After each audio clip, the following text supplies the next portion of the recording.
If you found out today that Christianity is not true, that is undisputable, without error, it is 100% proof that Christianity is not true, that Jesus' body has been found, and it can be proven by DNA and historical evidence.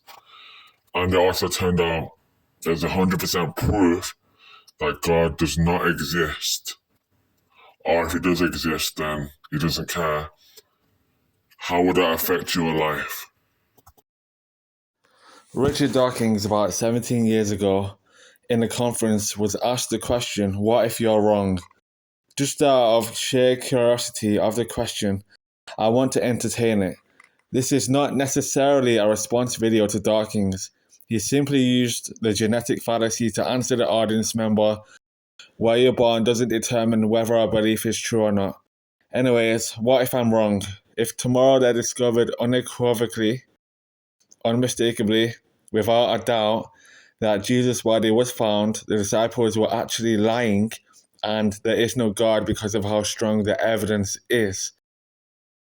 For starters, I will probably feel lost for a few months, not knowing what to do. I'll contemplate my meaning in life, what I'm here for, what I am to make of my moral codes of conduct, how I am to love my neighbors as myself, being forgiving, what I am fighting for, etc.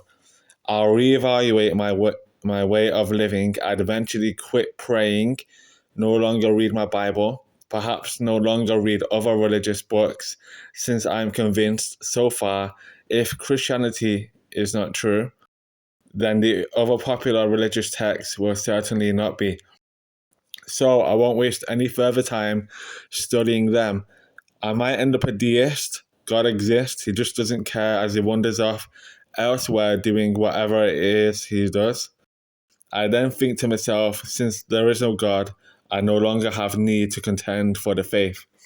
I tell my wife that I am no longer a Christian. I won't be teaching our kids Christianity. I'll provide the undisputable proof that Jesus' body has been found and the tomb has been discovered to the wife first. But the way I take care of our children will not change. I won't mention Jesus to our kids as being God, just only a good teacher. We will still love and cherish them all the same. That will not change. But there will possibly be lifestyle changes. Since we won't be held accountable for our sins, I don't have to hold back on my marriage temptations. For example, we'll probably end up with an open marriage. Years ago, before my conversion, I was thinking maybe I'll get into the adult industry. That will be a career possibility when the kids grow up. I don't want to embarrass them whilst they're still in school. I let my wife see other people, and I'll do the same as we maintain our relationship for the sake of our kids. I mean, it is the only life we got. May as well make the most of it before we cease to exist. I'll end up indulging in pleasures that are out of my comfort zone, like RGs and professional girlfriends, if you know what I mean.